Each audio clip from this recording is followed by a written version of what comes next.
Bien, buenas noches con todos los presentes a este webinar que el Instituto Santa Fe ha organizado. Les queremos agradecer a todas las personas que vamos viendo que ya se van incorporando, que son muy puntuales. Y bien, queremos dar la bienvenida a Jorge Yepes, que nos va a acompañar y que nos va a facilitar, que nos va a guiar en este segundo webinar, que es respecto al papel de los archivos y al acceso a la información y a la transparencia. Tiene que ver con la transparencia, el acceso a la información.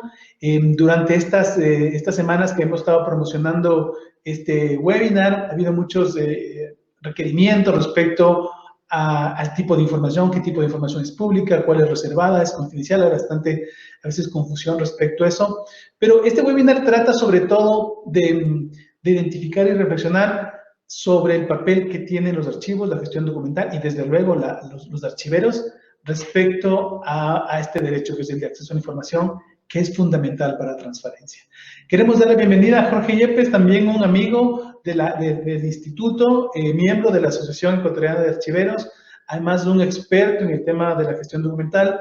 Recordábamos otra vez que en el año 2004, incluso previo a la publicación de la LOTAIP, nos conocimos, tuvimos el gusto de conocernos, fueron los archivos lo que justamente nos unió en este camino de la difusión, de trabajar en que los archivos y la tecnología estén al servicio de la transparencia y el derecho al acceso a la información y a la construcción de la democracia. Así que buenas noches, Jorge, bienvenido y gracias por aceptar esta invitación. Bueno, pues muchas gracias por la invitación, gracias al Instituto Santa Fe. Reconozco de manera especial esta labor que están haciendo en torno a visibilizar el trabajo que realizamos en los archivos en torno a diferentes aspectos, ¿no? Uno de ellos, el tema de políticas públicas, que fue el tema del anterior webinar, y relacionado con el acceso a la información pública desde los archivos, ¿no? Pues es un tema que, como tú bien decías, lo hemos trabajado desde hace 15 años y un poquito más, porque fuimos los archiveros quienes también estuvimos presentes en el proceso de construcción de la Ley Orgánica de Transparencia y su posterior difusión a nivel nacional para que se conozca cuáles eran las bondades que tenía esta legislación y cuáles eran las limitaciones con las cuales, de alguna manera, los actores sociales y tanto las personas obligadas a dar atención a la ley de transparencia, cuanto a las personas que eran sujetos o que son sujetos de derecho para el acceso a la información pública. Y en ese sentido, me acuerdo que ya hace 15 años conversábamos sobre que la tarea sustancial de los archivos, la tarea natural de los archivos es brindar acceso a la información. Claro, ahí aún no teníamos algunos conceptos claros de qué era información pública o qué era información reservada, qué era información secreta, y a veces también encontrábamos algunos otros términos que nos descolocaban un poco y que hasta ahora de alguna manera nos siguen causando cierta inquietud en términos de identificar qué mismo es esto de la información pública, qué mismo es esto de la información reservada, de la información confidencial y otros términos que aparecen en otras normativas como información secreta, etcétera, ¿no? Pues un gusto estar aquí compartiendo con ustedes, los que están siguiendo el webinar a distancia y contigo, Witus. Muy bien, gracias, Jorge. Entonces, poco para empezar, Jorge nos ha preparado una presentación de algunas láminas que luego les vamos a compartir, por supuesto, a ustedes. Y en función del avance de esta presentación, ustedes en el icono de la parte superior derecha, donde está un signo de interrogación, donde dicen preguntas, pueden ir preguntando y formulando alguna inquietud. Nosotros vamos a revisar, yo como moderador voy a revisar esto y formularle esas preguntas para que esto también sea interactivo, que sea una hora justamente de debate y reflexión respecto al tema de la transparencia y el acceso a la información. Si bien, Jorge, hace 15 años que se emite la norma, esta ley orgánica, antes había normativa de archivos, pero es quizás esta norma la que de alguna manera permite visibilizar o sensibiliza de una manera, me parece bastante interesante, el papel de los archivos y la profesionalización de los archivos. ¿Qué tan importante es hoy por hoy revisar esta ley? ¿Es necesario hacer algunos cambios? ¿Cuál es su perspectiva al respecto? Sí, tú bien dices que antes de la aparición de la ley en el 2004 ya existía una normativa mucho más amplia, que es el caso de la Constitución del año 98, cuyo artículo 81, me parece, determinaba justamente el derecho de los ciudadanos a acceder a la información que estaba en poder de las instituciones públicas. Tenía de alguna manera una connotación más relacionada con la comunicación social, con los medios de prensa, pero los ciudadanos ya teníamos a partir de esa normativa posibilidades haciendo uso de esta herramienta legal, de acceder a información que se encontraba en las instituciones públicas. Pero yo quiero remontarme un poquito más atrás. Quiero remontarme por un documento que yo encontré que me pareció muy interesante, que si no estoy equivocado, viene de los años 60, 70 y que fue elaborado por una archivera de origen norteamericano, si no me equivoco, la señora Ingrid Parmos.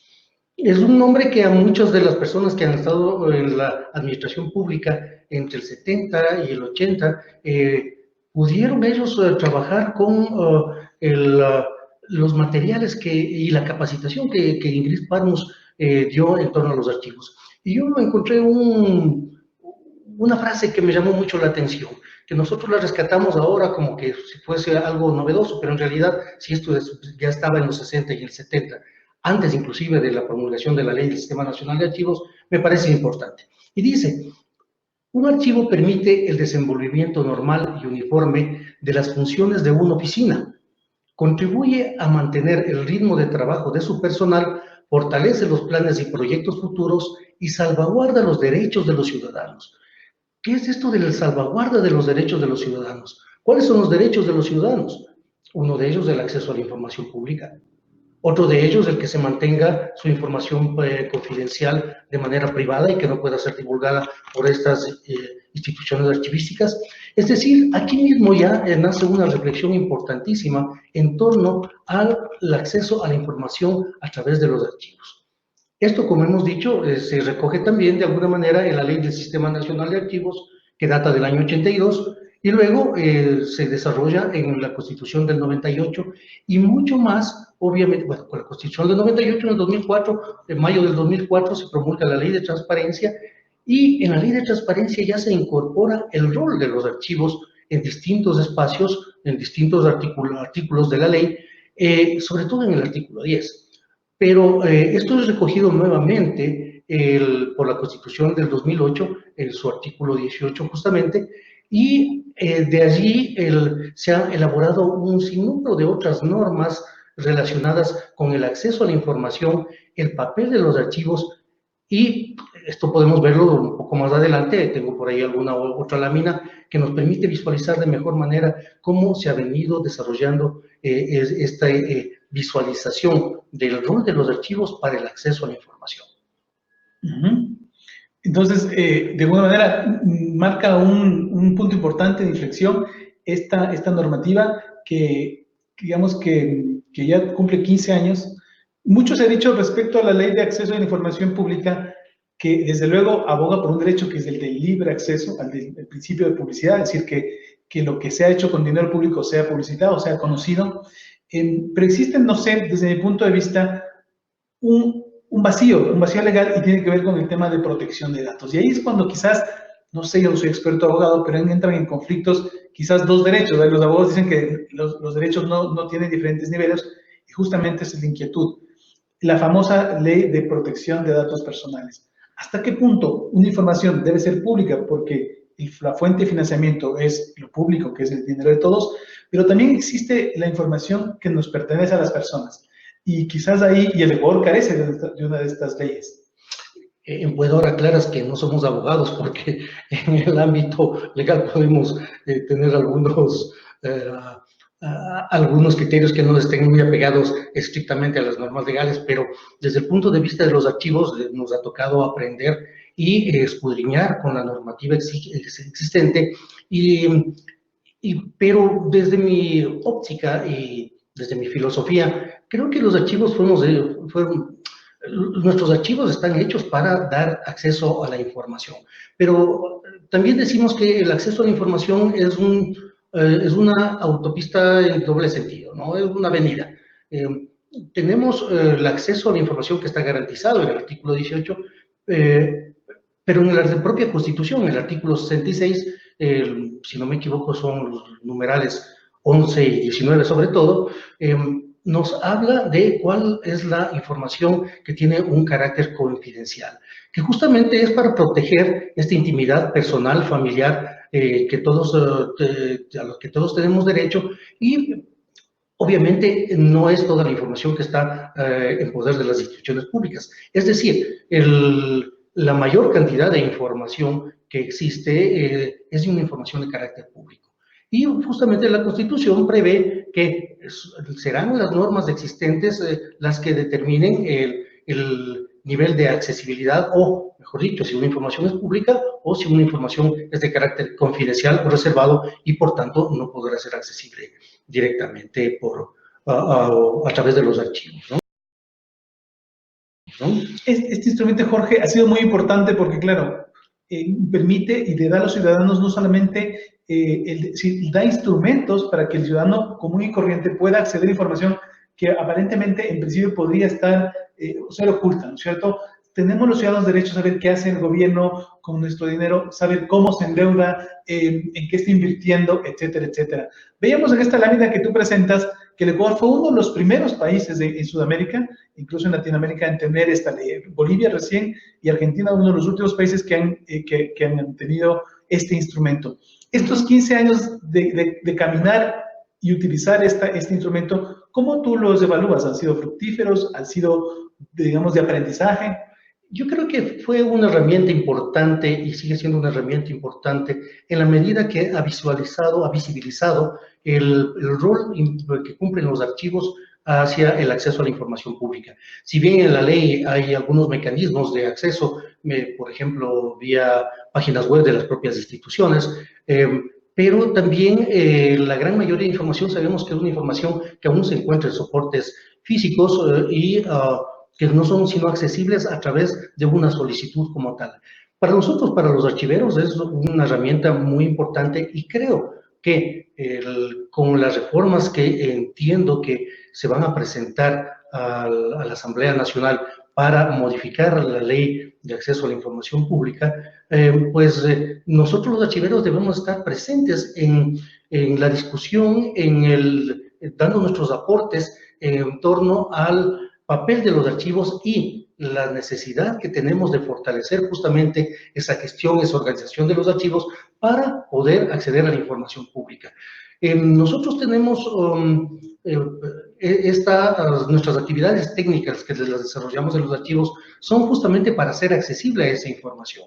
Y quienes trabajamos o hemos trabajado en instituciones públicas, normalmente nuestra filosofía ha sido esta, la de dar servicio tanto a las instituciones cuanto a los ciudadanos que demandan información.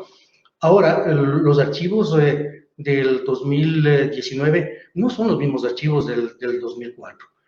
Han sucedido muchas cosas tanto en la administración en general, la administración pública, la administración privada, en el desarrollo de las tecnologías de la información y la comunicación, y también de alguna manera hemos tenido avances importantes en la profesionalización de las personas que están al frente de los archivos.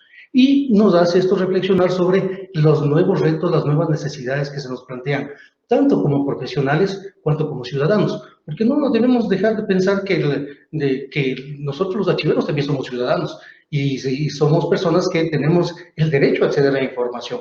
Como tú decías, ahora los mecanismos legales, más de los mecanismos técnicos que existen, pues permiten acceder de mejor forma a la información que se encuentra en instituciones públicas o instituciones que trabajan con fondos públicos. De alguna manera, entonces, es el archivero ese punto de encuentro o ese habilitador de este derecho, porque como vemos en tu diapositiva, mencionas que el acceso a la información parte de un derecho humano, ¿cierto? El derecho a conocer, el derecho a saber, a estar informado. Si es que el archivero no cumple con profesionalidad y con ética su función, puede ser justamente quien bloquea este derecho, o al contrario, un archivero que cumpla con profesionalismo y con ética es el facilitador de este derecho. Creo que entonces el papel de los archivos y de los archiveros es fundamental. Sí, seguro. El derecho humano no es solo el derecho a acceder, a conocer, sino también a comunicar. Y como tal, parte de la información que debe ser comunicada está en los archivos. Archivos de distinto tipo de instituciones, tanto del gobierno central, de los gobiernos autónomos descentralizados, de instituciones de educación superior, etcétera, que como hemos dicho, según la ley de transparencia, nos dice que manejen fondos públicos. Y nuestro rol como archiveros, pues de hecho, es un rol fundamental para el cumplimiento de estos derechos, que son derechos consustanciales al ser humano.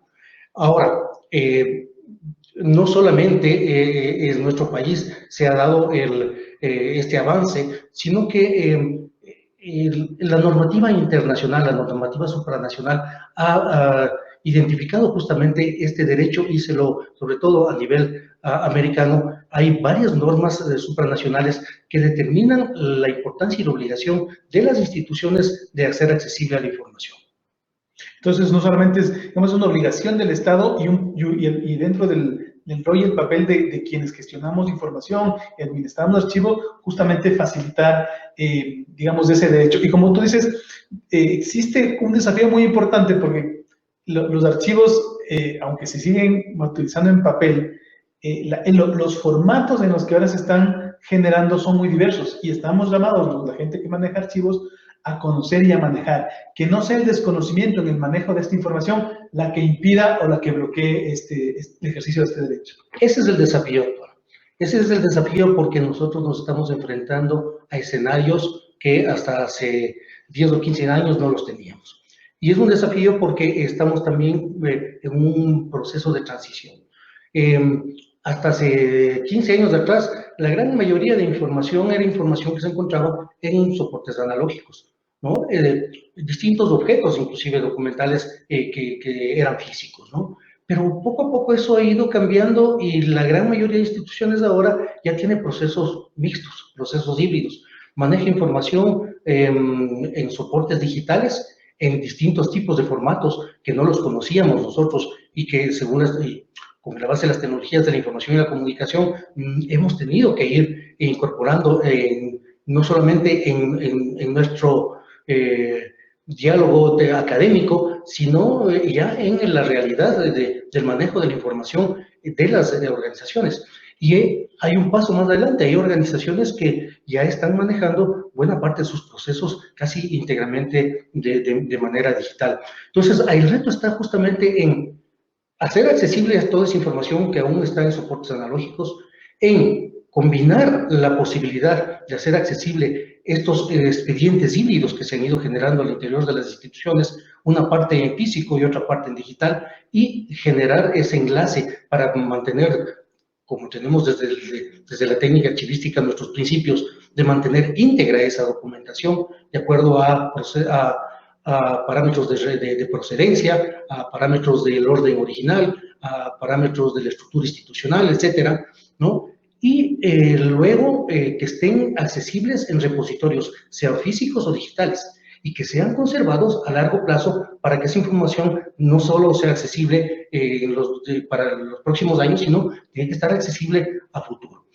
Es parte del reto y eso implica que nuestras instituciones académicas, las instituciones que ofrecen formación en el ámbito archivístico y de gestión documental, pues también se sintonicen con eso.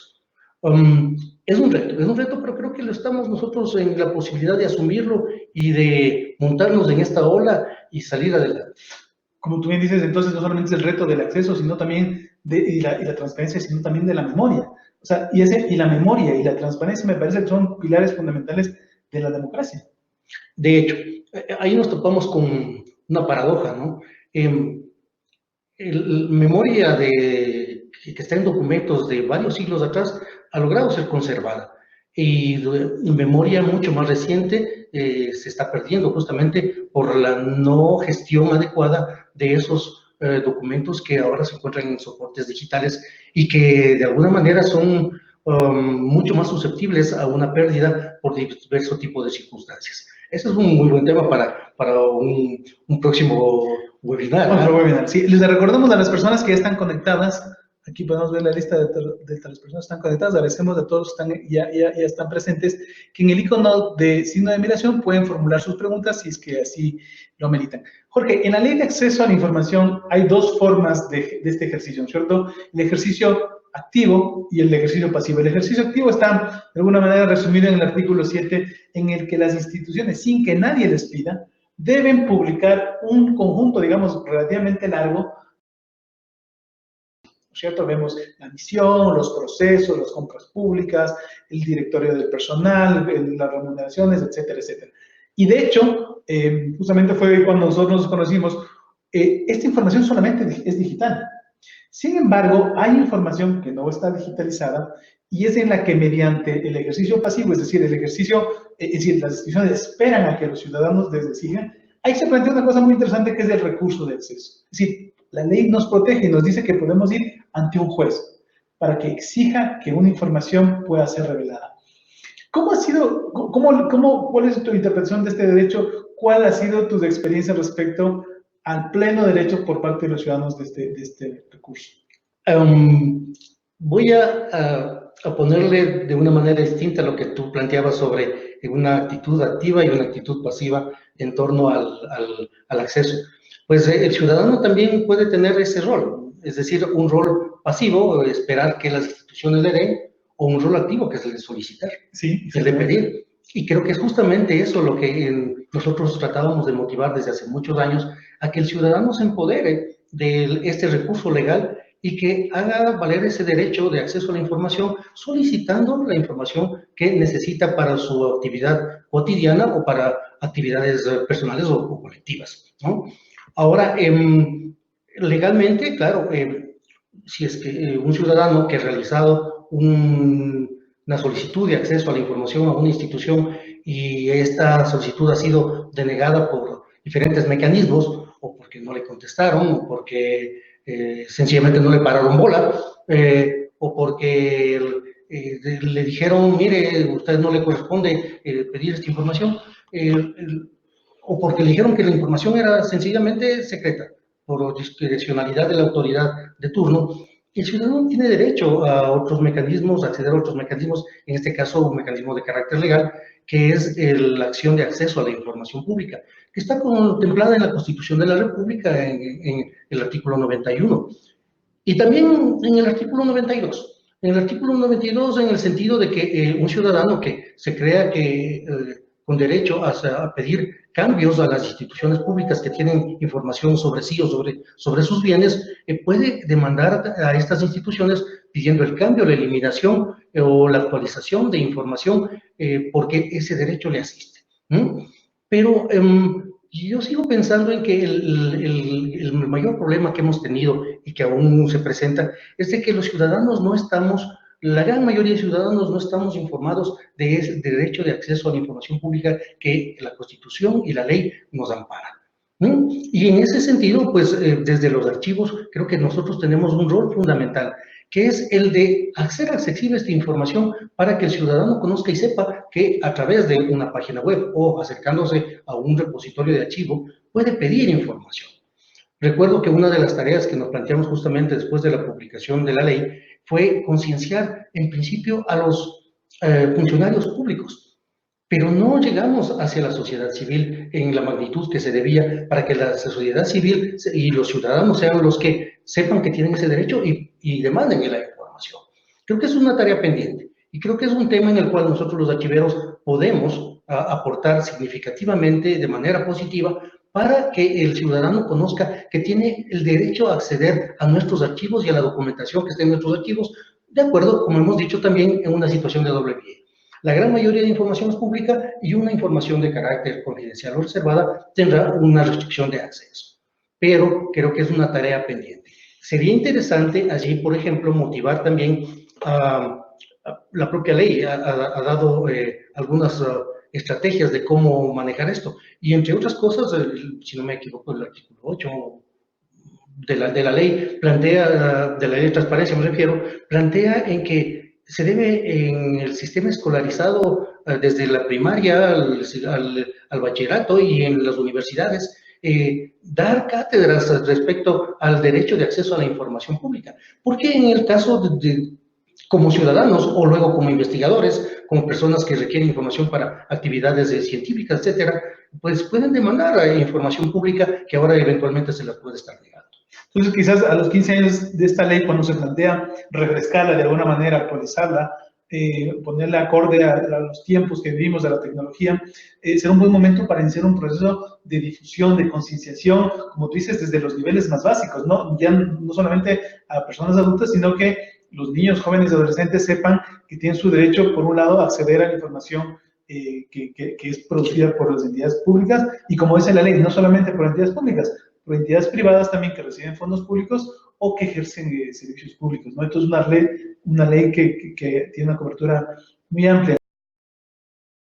Un poco centrándonos ya en la parte específica de los archivos, tú muestras en esta lámina, Jorge, hablas de lo que iniciaste planteando en el artículo 10, y me parece que es muy decidor lo que mantiene aquí, lo que se plantea aquí, y habla de que quienes administren los archivos, es decir, las personas que, supongo que la mayoría de personas que estarán asistiendo a este webinar, están involucradas en estas funciones de dirección, de administración, dice, son personalmente responsables respecto a algunos aspectos fundamentales que tienen que ver con la omisión, alteración, desmembramiento de información, y habla de una manera, digamos, categórica respecto a las consecuencias que puede haber en el ámbito civil, administrativo y penal. Creo que pocas veces las personas que administramos la información nos ponemos a pensar en este artículo. Quienes administramos información en los archivos públicos, o quienes administramos archivos públicos, tenemos una responsabilidad altísima. Una responsabilidad profesional, en principio. Esa responsabilidad profesional es mantener los documentos, los archivos organizados. Esa es nuestra función, esa es la razón de ser de los archivos, ¿no? Y claro, entonces no deberíamos asumir este artículo con el temor de que vamos a ser sancionados, sino por el contrario. El saber que nuestros archivos tienen que estar organizados de manera técnica para que las personas, los ciudadanos, o quien le interese nuestros documentos, puedan acceder de una manera ágil, ¿no? Aun cuando la ley da ciertos plazos, yo estoy seguro de que muchos archivos evacúan las solicitudes de acceso a la información de manera muchísimo más ágil que los plazos que brinda la propia ley. Pero al mismo tiempo, este artículo justamente nos habla de la responsabilidad compartida que existe con las máximas autoridades de las instituciones. Entonces, para mí se ha convertido más que en una amenaza esta parte del artículo 10, en una oportunidad que no debemos desperdiciar para acercarnos a las máximas autoridades e indicarles que desde nuestro rol archivístico nosotros podemos ayudar a encontrar las soluciones en torno al cumplimiento de la ley de transparencia. Pero no solamente eso, porque la gran mayoría de peticiones no vienen con una relación al acceso a través de la ley de transparencia, sino es como un ciudadano que necesita información y el cual se debe sentir atendido si le evacúan su pedido con la mayor diligencia y de la mejor forma, ¿no?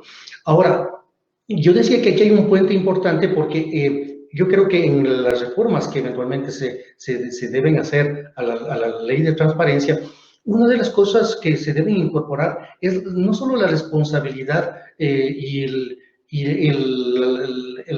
la mano y la espalda apoyando la labor del archivero, sino que esta tiene que venir acompañada de recursos suficientes para que nosotros podamos cumplir nuestra función de mejor manera, y pensando que no solo es para el cumplimiento de la ley de transparencia, sino para el cumplimiento de otra normativa, como es la del Sistema Nacional de Archivos, como es la Ley de Cultura y otras, y la novela, por supuesto, la norma técnica, la regla técnica que fue promulgada por la Secretaría de la Dirección de Archivos en mayo pasado. Entonces, me parece muy interesante tu enfoque, Jorge, en el sentido de que este no es un artículo que amenaza a los archiveros, sino que más bien les otorga un rol estratégico.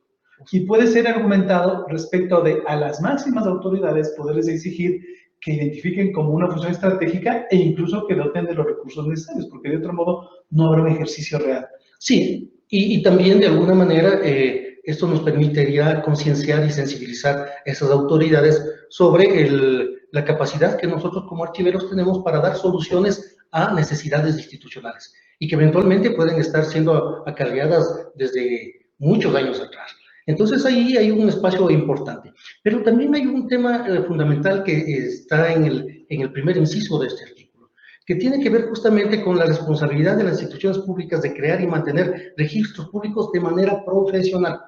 Y ahí entra en un requerimiento fundamental a las instituciones académicas, a las instituciones de educación superior, en términos de que deben justamente formar profesionales en esta área.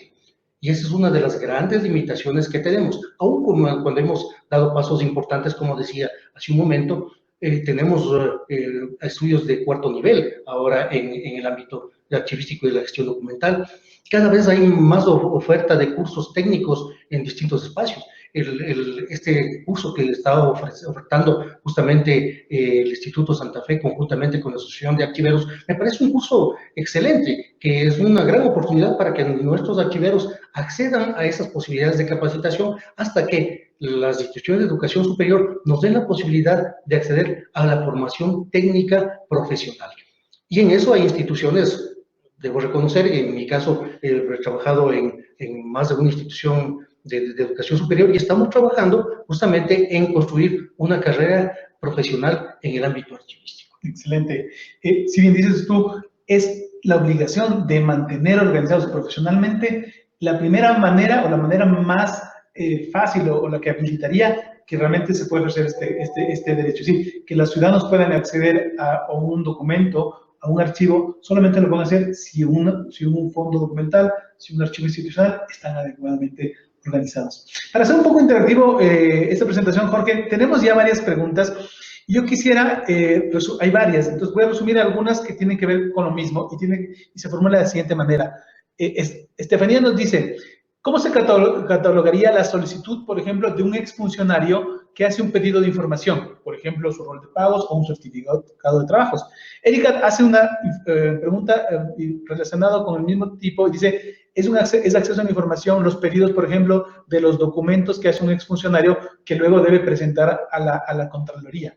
¿Estos son pedidos de acceso a la información o a veces hay cierta confusión con el derecho a pedir nuestros propios documentos? No, es un derecho de acceso a la información. Si es que yo he sido un funcionario público y he generado documentación pública, luego puedo solicitar que me den acceso a esa información y pedir copias de esa información. Y pensemos que, decíamos que tenemos varios artículos en nuestra Constitución. El artículo 92 de la Constitución, que se refiere al habeas data, es un derecho del ciudadano o de la persona a pedir información sobre sí mismo o sobre sus bienes. Y si en los documentos que reposan en un expediente de una institución hablan sobre mí, pues tengo el derecho a acceder a eso, ¿no? Y obviamente entendería que también en el ámbito administrativo de control y también en el ámbito legal, pues tengo derecho a un debido proceso. Y parte de ese debido proceso, pues de hecho es el acceder a la información que permita o justificar o acceder para esa documentación para mi propia defensa. Entonces, pongamos, digamos, de manera de ejemplo, supongamos que necesitamos un exfuncionario, que también es un ciudadano, solicita, por ejemplo, los documentos de un proceso de contratación. Eso es un acceso, digamos, es un recurso de acceso a la información o es un pedido de información pública que lo puede hacer él o cualquier otro. Ahora, si él pide, por ejemplo, información personal de él cuando era funcionario, ya estamos abocados a un tema de, por ejemplo, de un habeas data. Si la información fuera confidencial, entendería yo. Eventualmente sí, aunque cuando es información sobre ti mismo no es un tema de carácter judicial, sino que estás haciendo un pedido de información que te corresponde. Y como decía, puedes pedir inclusive que si hay errores, se hagan rectificaciones o que se elimine cierta información que tú consideras que es errada o que no está pegada a la realidad. Pero sí, lo que no puedes hacer es pedir información sobre otro funcionario, ¿no? Es decir, tú no puedes pedir información sobre tu compañero, porque él estaba enfermo y te dijo, ve, dame pidiendo, no. Es decir, cada quien tiene que solicitar la información que sobre sí mismo o sobre sus bienes, insisto, le corresponda.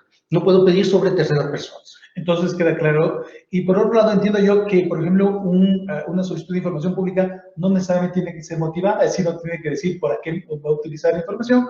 Y en cambio, un recurso, por ejemplo, de habeas data, y obviamente tendrá que argumentar o dirá en base a qué se requiere esta información, que una institución pública debe almacenarla. Otras preguntas vienen respecto, por ejemplo, ¿cuál es el papel del archivero respecto a la información digital para hacerla accesible y preservarla? Yo quisiera complementar esto con un comentario que tuvimos hace algunas semanas en una conferencia y mencionaban que quien administra y debe administrar lo digital es el departamento de sistemas. Y a mí me pareció extraño porque de todos modos, en todas las reglas internacionales, pensemos en la ISO 15489, cuando se habla de documentos, dice, no vamos a distinguir si los documentos son digitales o no digitales, como llaman ellos, porque no hablan de documentos físicos, hablan de los documentos electrónicos y no electrónicos. Entonces, ¿cuál sería el papel del archivero respecto a la gestión de los documentos electrónicos? Toda la documentación que se genere en un proceso y por una unidad o una institución, pues debe ser organizada independientemente de si son documentos no digitales o documentos digitales, porque lo que están haciendo es resolviendo un asunto determinado y para eso, obviamente, nuestras técnicas archivísticas se mantienen. Tan se mantienen que si ustedes, bueno, quisiera indicar que además en el manejo de los documentos físicos y en el manejo de los documentos digitales o de expedientes híbridos o mixtos que tienen documentos físicos y digitales, es necesario que exista también un trabajo interdisciplinario.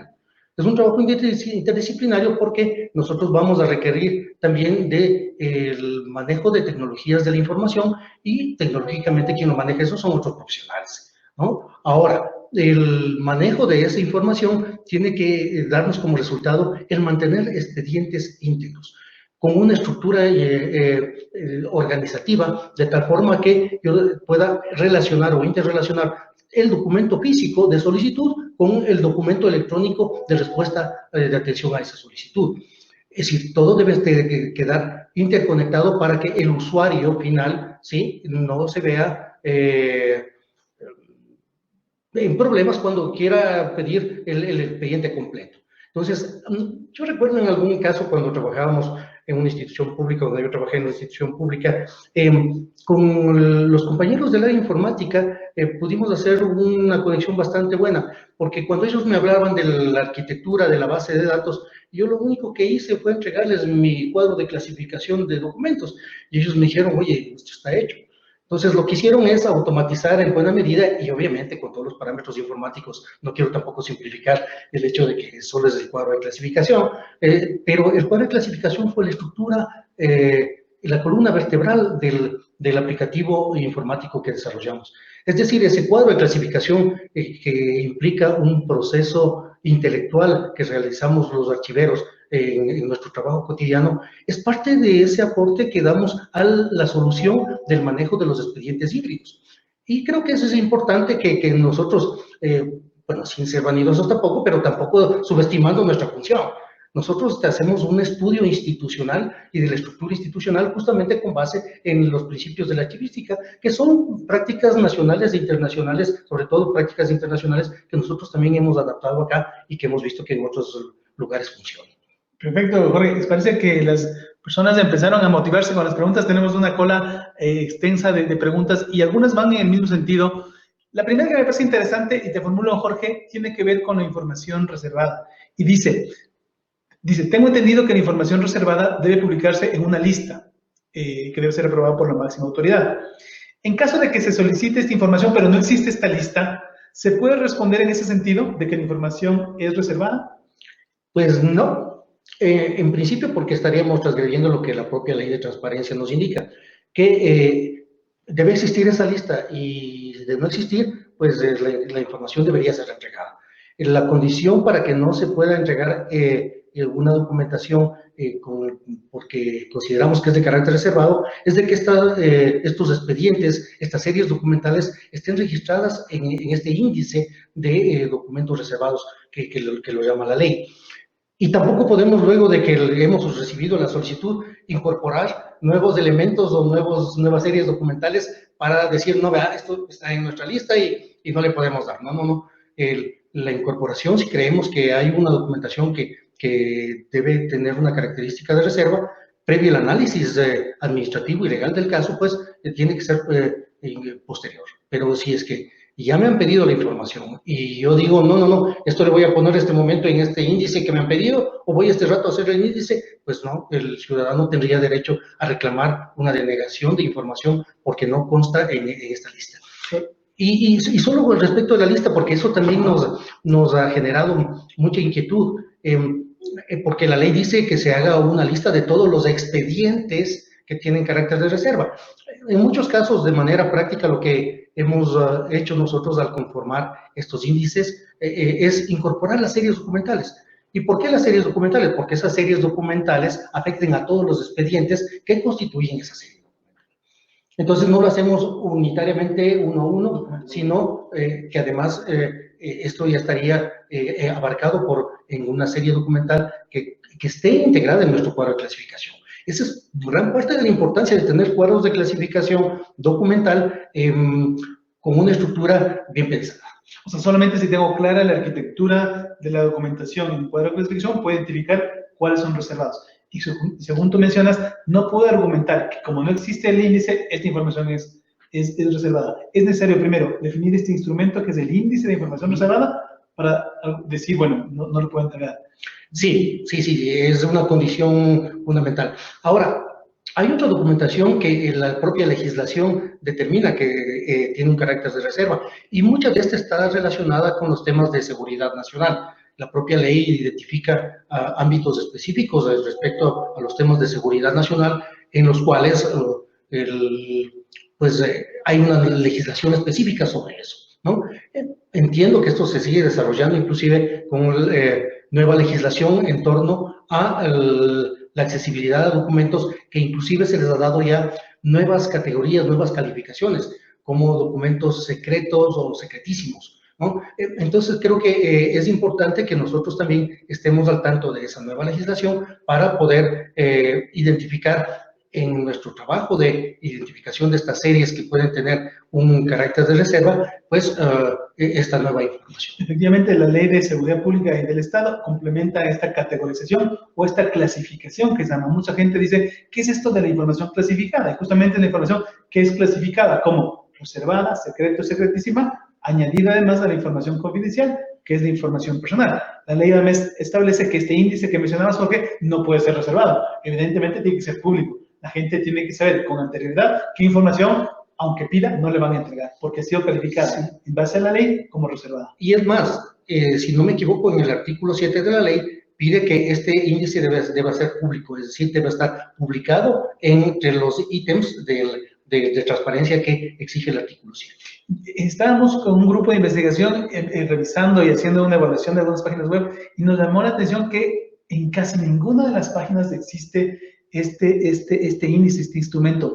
Y yo no sé si es que justamente es por una omisión, falta de conocimiento, pero me parece que también debemos hacer una cruzada respecto a que las instituciones generen este instrumento. Otras preguntas, Jorge, para continuar con este webinar que se está haciendo muy interesante, es es un caso particular, dice Joana, dice, ¿qué pasa si el archivo solamente lo tengo en el Keepbooks? Dice, no lo tengo en físico y me solicitan esta información. ¿Cómo entrego esta información? Bueno, entendamos que si la información está en el Keepbooks, esta es una documentación de carácter digital. Ustedes han trabajado en otros momentos y en otros espacios cómo certificar, por ejemplo, documentos digitales, si es que la solicitud es de que se le entregue de manera certificada, por ejemplo, ¿no? Pero en caso contrario, pues en el Keepbooks mismo permite opciones de impresión y si no es una solicitud en términos de documentación certificada, pues se lo puede imprimir y entregar al usuario en la condición que pida, porque puede pedir también como en soportes digitales. Es decir, lo que hemos dicho, el acceso a la documentación puede ser en físico o en digital y la normativa está aplicado a los dos tipos de documentos. Los aplicativos son herramientas de trabajo nada más. Ahora, me parece que algunas respuestas a cómo proceder pueden estar en una normativa que la Defensoría del Pueblo, un instructivo que emitió, me parece que por ahí, por abril o mayo pasados, en el cual daba ciertas instrucciones muy interesantes y que ayudaban un poco también a despejar ciertas dudas de cuándo dar o cuándo no dar, y sobre todo indicando el por qué debe dar. O sea que en principio el ejercicio de la ley de transparencia y el acceso a la información pública es independiente del soporte. Así es. Está claro, mencionaba y así completaba la pregunta, Erika, decía, ¿y este documento en Kipus debería ser generado una copia certificada o una compulsa? Bueno, habíamos enviado a la asociación también de archiveros un video, justamente un notario nos hacía la diferenciación entre una copia certificada y una compulsa. Entendía yo que la compulsa es la certificación en base a una copia certificada que es del original. Y claro, como tú dices, Jorge, se puede, digamos, materializar en este caso y certificar físicamente, o directamente se puede certificar digitalmente y enviar al ciudadano de manera digital a través del mismo Kipus. Ahora, si es que en Kipus mandamos el mismo documento, ni siquiera necesita ser certificado, porque es el original. Aquí hay otra pregunta que quizás tiene relación con el tema de la información confidencial y menciona, ¿los correos electrónicos institucionales se deben clasificar como confidenciales o son públicos? Aquí no sé si es que es la dirección de correos o el contenido de los correos, sería una pregunta un poco más complicada todavía. Bueno, el tema de los correos es un tema que se viene debatiendo desde hace rato, pero muchas instituciones y muchas resoluciones, tanto administrativas cuanto, entendería que algunas ya en el ámbito judicial, han resuelto el tema planteándose de que si un correo electrónico ha sido realizado dentro de un equipo institucional y utilizando software institucional y utilizando herramientas institucionales y el tiempo de la institución, ese sí es un documento público. Es decir, es un documento que aun cuando trate de temas personales, está utilizando espacios, pero ahí hay un tema que creo que vale un debate mucho más extenso en términos de lo que la compañera bien enfoca, que es el tema de dónde queda mi confidencialidad, porque hay otros derechos como la confidencialidad o la reserva de la correspondencia, la inviolabilidad de la correspondencia. Entonces, creo que ese es un tema que dentro del ámbito legal y también administrativo aún tiene para un buen debate. Para un siguiente webinar. Creo que podemos tratar. De hecho, digamos, hay una tendencia muy grande en las instituciones, incluso privadas, de establecer en adendos contractuales el uso de los correos electrónicos y la información que en ella reposa. Una práctica común ha sido no entregar correos personales, por decir algo, Juan Pérez @ la institución, sino poner, por ejemplo, marketing o poner contabilidad.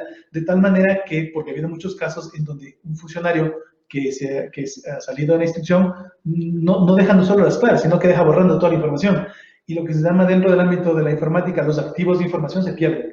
Creo que es un tema muy importante revisar y creo que podríamos revisar después de un par de semanas respecto al tema de documentos electrónicos y específicamente de correos electrónicos. Y para ahondar un poco en estas preocupaciones, es decir, cuando uno ingresa a una institución pública o privada, muchas veces cuando uno firma un contrato le hacen firmar también un acuerdo de confidencialidad. Debería ser esto doble vía también, ¿verdad? Es decir, ahí hay temas que vale la pena ir desmenuzando. Nuevamente volvemos al tema de protección de los datos personales. Hasta en qué medida uno como persona individual o parte de una empresa, una institución o un organismo público tiene derecho a que su información personal sea protegida. Sí, creo que el tema que tú gentilmente, por el cual me convocaste, hacía justamente relación al aporte que los archivos dan al acceso a la información y a la transparencia en la gestión pública, en la gestión en general, no solamente la gestión pública. La gestión pública tal vez por la normativa que hemos abordado, que es la ley de transparencia, pero en general es a la información, el acceso a la información, ¿no? Como un activo de las sociedades también, ¿no? Ahora, yo he hecho un punteo de seis ítems en torno a estos aportes que los archivos y quienes trabajamos en gestión documental también, trabajamos en gestión documental, podemos dar a la ciudadanía, a la sociedad, a las instituciones, al desarrollo de la democracia en general. Insisto, ¿no? Que primero, sin archivos organizados, el acceso a la información pública también no es viable, ¿no? Si los archivos no están organizados, no se cumplirán plazos, no se podrá entregar la información, porque físicamente a muchas instituciones les resultará, y a los archiveros que están trabajando en esas instituciones les resultará imposible cumplir con el pedido porque la documentación está desorganizada. Entonces ahí tenemos un reto y una responsabilidad profesional del profesional que trabaja en los archivos hacia la profesión, hacia las instituciones, hacia los ciudadanos, hacia la sociedad, ¿no? Ahora, decíamos también que los archivos en esencia son instituciones de servicio. Para eso están los archivos, para dar servicio tanto a las instituciones cuanto a los ciudadanos, ¿no? En determinados momentos a lo largo de todo el ciclo documental. Entonces, en cada fase del ciclo documental tendremos distintos tipos de servicios, distintos tipos de estrategias de conservación, pero siempre con esta visión de la prestación de servicios a nuestros usuarios. Facilitamos el acceso, claro, haciendo justamente con nuestro trabajo accesible a la información. Y también, como decíamos, esto es un tema de doble vía, también protegemos la reserva, protegemos la privacidad y la confidencialidad de acuerdo a la normativa exigente, desde la Constitución para abajo, ¿no? Adaptamos los procesos técnicos archivísticos actuales a las nuevas demandas sociales. Ese es otro de los retos. Hay nuevas demandas administrativas, hay nuevas organizaciones administrativas, hay nuevas formas de administrar las instituciones públicas y privadas. Y hay nuevas tecnologías de la información y la comunicación y nuevas herramientas que nos van a permitir no solo dar acceso a la información, sino ser proactivos en la entrega de información, ¿no? Normalizar procesos incorporando estándares de documentos, tanto físicos cuanto digitales, y permitiendo el acceso remoto a la documentación. Y también lo que se trató en el webinar anterior, parte de esa normalización es la generación de políticas institucionales de el manejo de archivos y de documentos, su conservación, su accesibilidad, etcétera, etcétera, y todo lo que Jorge Pavón de manera muy clara nos planteó en la reunión anterior, ¿no? Lo otro, el diseño de servicios y productos documentales, porque generalmente lo que nosotros hacemos ahora es adaptar las cosas a nuestra comodidad, es decir, a nuestras posibilidades, y también limitados por los recursos, pocos o ningún recurso que a veces nos asignan las instituciones, adaptamos los servicios, pero en realidad lo que deberíamos hacer es diseñar servicios y productos documentales y de información con base en la satisfacción a las necesidades de los usuarios. Entonces ahí nos vamos a topar con ciertas sorpresas, y quizás los productos tradicionales que estamos ahora aún entregando como parte de nuestros servicios no son los que nos demanda ahora la sociedad, los ciudadanos, que a veces son mucho más expertos que nosotros justamente en el uso de tecnologías de información. Y no solamente en el contenido, sino también en el formato, quizás, ¿no? Adicionalmente, en los formatos, en la forma de presentación, ahora que tenemos todo este trabajo con Big Data, nos pueden pedir productos de información interesantes. Bueno, eso la ley de transparencia no nos obliga, pero hay procesar información. Sí, pero claro, procesar información, a sistematizar información, a dar taxonomías de la estructura de la información. O sea, hay un sinnúmero de detalles que aún nosotros no hemos abordado. Los vamos a abordar. Eso es parte de lo que tenemos que trabajar justamente en la formación técnica de nuestros colegas. Y siempre pensando en que esa información sea más digerible, sea más fácil de entender. Entonces, claro, si a lo mejor no tenemos obligación de procesarla, pero digamos sería un rol importante de los archiveros. Sí. De hecho, creo que vale la pena, y cuando yo en alguna lámina ponía las buenas prácticas, siempre hay que estar monitoreando también lo que está pasando afuera, ¿no? Tanto aquí a la vueltita, en Colombia y en Chile y en otros países, o más allá, ¿no? O sea, vale la pena ir monitoreando qué es lo que están haciendo otros colegas en otros espacios profesionales. Y solo para terminar esta lista, yo decía que es fundamental que nosotros nos actualicemos permanentemente, y nuestra formación profesional y capacitación, pues además esté acompañada por las instituciones académicas, educación superior y otras instituciones, como en este caso el Instituto Santa Fe, que acompañen la formación efectiva de los archiveros, de los gestores documentales, para poder nosotros también presentar estrategias al corto, mediano y largo plazo. Excelente, Jorge. Cuando nos falta todavía 5 minutos para concluir con nuestro webinar, quiero hacer algunos anuncios y explicaciones.